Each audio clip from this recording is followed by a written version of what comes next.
Jo, tai dar vienas dalykas iš Brian Tracy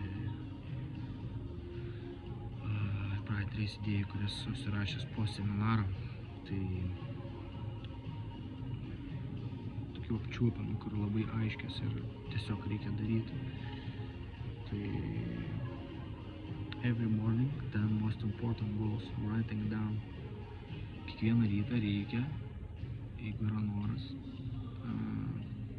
užsirašyti 10 tikslų.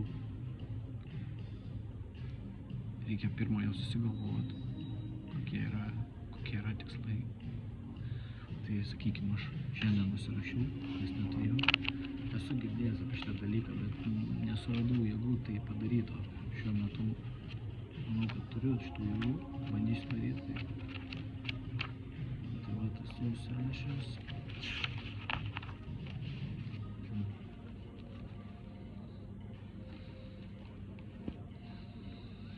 Tai va, surašom 10 tikslų, svarbiausių, kurie labiausiai pakeistų jūsų gyvenimą.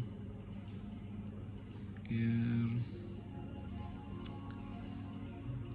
viskas.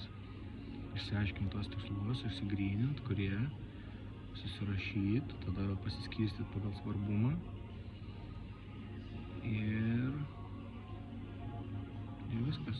Ir kiekvieną rytą juos susirašyti, nes jūs norite keisti savo gyvenimą. Jeigu yra noras, tai yra ir jėgų daryti.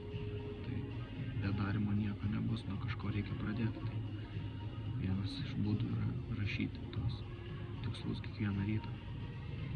Ir tarp kitko, manau, kad tai veikia.